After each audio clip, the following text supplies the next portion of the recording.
Bonjour à tous et bienvenue sur Monaco Info. Voici sans plus tarder les titres qui seront développés dans cette édition de fin de semaine. Nous sommes tout début septembre, il est temps de faire un bilan touristique sur la fréquentation estivale en Principauté. Nous vous ferons découvrir ou redécouvrir le Riviera Palace, une merveille de la belle époque, à l'occasion de visites guidées organisées par l'Office de tourisme de Beausoleil. Et enfin, nous reviendrons sur le match amical qui a opposé Monaco à Nîmes pendant la trêve internationale, une rencontre que les joueurs monégasques ont remporté 4-1. Alors que la rentrée scolaire se fait doucement sentir, retour sur les vacances, quelle a été la fréquentation touristique cet été en Principauté? La réponse dans ce reportage de Christine Datomel sur des images d'Olivier Bonello et Sylvain Piroumal. Malgré une période difficile pour nos pays voisins, le tourisme à Monaco se porte bien. La Principauté demeure l'une des destinations privilégiées des touristes. Alors, quelle tendance se dessine à l'issue de cette saison estivale 2017? Guillaume Rose, à la tête de la direction du tourisme et des congrès, nous répond. Une excellente tendance. Globalement, les hôteliers sont très satisfaits, le taux d'occupation est excellent. Au mois d'août, on a flirté avec les 88%. Au final, 78% en juillet, 88% en août, c'est vraiment de très très bonnes fréquences. Les restaurants ont été bien fréquentés aussi. Dans l'ensemble, l'exposition du Grimaldi Forum, bien sûr, a fait un vrai succès, entre 45 000 et 50 000 au final. On est dans un très bel été, malgré les événements un petit peu partout en Europe. Mais je pense que le public redevient de plus en plus résilient et nos visiteurs viennent régulièrement. Et si quelques croisiéristes font escale en Principauté, les visiteurs internationaux restent cependant les plus nombreux. C'était une très bonne saison, il y a eu pas mal de monde. Bon, certes, il y a eu des jours où il y a eu beaucoup de calme à cause des bateaux, il y en avait moins. Mais sinon, ouais, une très très bonne saison, on a bien travaillé et en bonne humeur aussi. Comment s'est déroulée la saison ? Très bien. On n'a pas à se plaindre. Le mois de juillet a été bon et le mois d'août également. Quel est le type de clientèle que vous recevez ? Énormément d'étrangers, surtout en juillet, et en août, beaucoup plus de Français. Mais en général, on a toutes les nationalités. On a eu pas mal de clients. Bon, ça a été un peu chaotique au début de saison. Mais bon, là, il y a eu pas mal de monde, des clients locaux, beaucoup de touristes aussi, des Américains, des Russes. Et voilà. Bon, beaucoup de chaleur aussi cette année. Ça a été un peu difficile, mais c'est très très bien passé. On a eu beaucoup de monde. Mais ça va, on est arrivé à travailler bien. Alors, beaucoup d'étrangers ?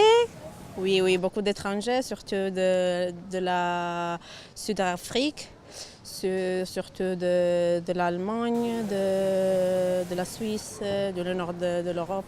Ça a été une bonne saison. Déjà, on a eu de la chance parce qu'il n'y a pas eu de pluie, donc du coup, on a eu beaucoup de monde. Et les bateaux, beaucoup de personnel sur le bateau, beaucoup de passages. Le Grand Prix amène beaucoup de monde, donc ça a été une bonne saison dans l'ensemble.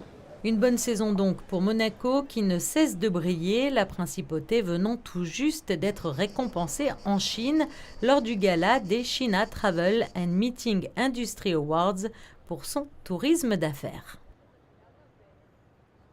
Nous vous proposons à présent une balade à quelques pas de Monaco, le Riviera Palace, véritable paquebot hôtelier en son temps dévoile aujourd'hui ses trésors à l'occasion de visites guidées organisées par l'Office de tourisme de Beausoleil. Le reportage d'Alexandra Pani, Marcel Arbona et Louis Borgia.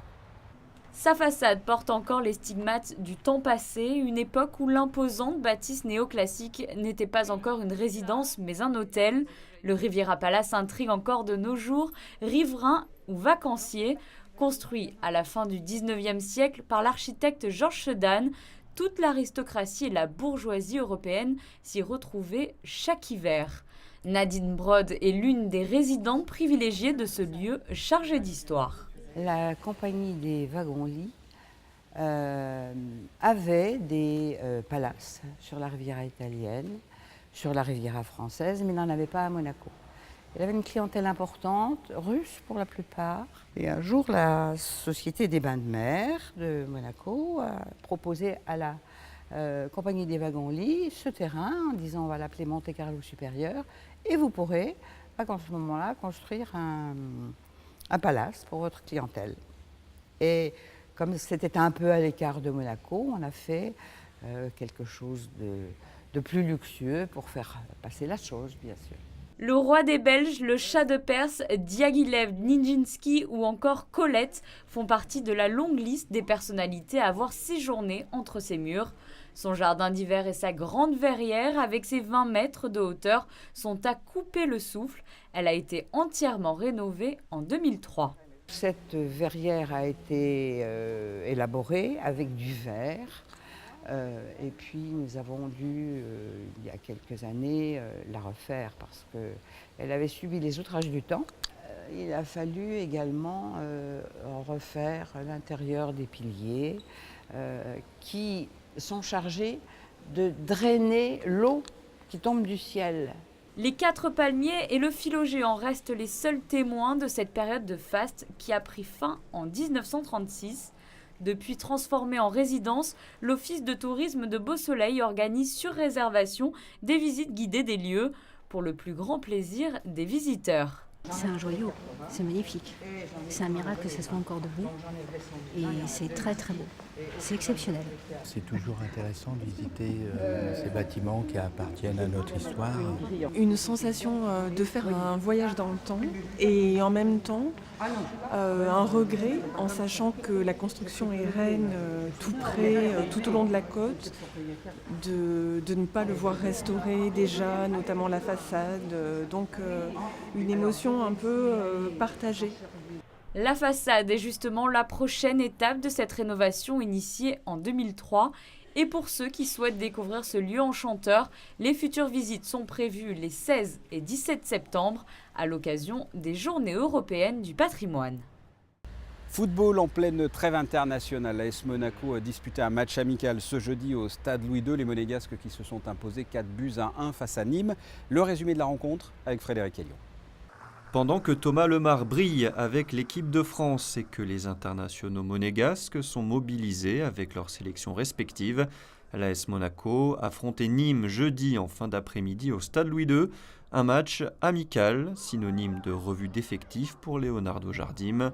L'occasion de voir certains joueurs en manque de temps de jeu, parmi les titulaires, Carrillo, Mboula, Meïté ou encore Benaglio dans les buts. Face au 12e de Ligue 2, les champions de France, organisés en 4-2-3-1, se procurent de nombreuses situations dans le premier quart d'heure. Une domination concrétisée à la 15e par ce but de Guido Carrillo, servi par Jorge. À la 22e, Mboula double la mise d'une belle frappe du pied gauche. Du haut de ses 18 ans, l'ancien Barcelonais confirme les belles promesses entrevues lors de la préparation. Auteur de plusieurs arrêts, Benaglio doit s'incliner à la 28e sur cette reprise à bout portant de Ripart. 2-1 pour Monaco à la mi-temps. À l'heure de jeu, Carrillo s'offre le doublé sur l'un de ses points forts, le jeu de tête, 3-1. L'Argentin réalise même un match plein avec une passe décisive pour le dernier but du jeune Kevin Appin. 4-1 pour Monaco et pas mal d'enseignements pour Leonardo Jardim. Football toujours, c'est la fin du suspense. Partira, partira pas, restera, restera pas. On est désormais fixé sur tous les transferts. Vous le savez, Mbappé est donc parti au PSG comme prévu. En revanche, Lemar, buteur par 2 fois dans le dernier match de l'équipe de France face aux Pays-Bas, ainsi que l'international brésilien Fabinho, resteront bien à Monaco cette saison. Quel temps va-t-il faire ce week-end et en début de semaine? Voici la météo. Samedi, un beau soleil le matin et des nuages orageux dans l'après-midi. Il se peut qu'il y ait des averses avant la nuit, comptez de 19 à 25 degrés. Dimanche, davantage de soleil le matin que l'après-midi. Les températures restent agréables, de 19 à 25 degrés également. Pour le début de semaine, à commencer par lundi, mardi et mercredi, des journées ensoleillées avec des températures estivales. En revanche, une légère détérioration est prévue à partir de jeudi. Ce journal est terminé. Merci de votre fidélité. La suite de vos programmes sur Monaco Info. Je vous souhaite de passer un excellent week-end. À très bientôt. Au revoir.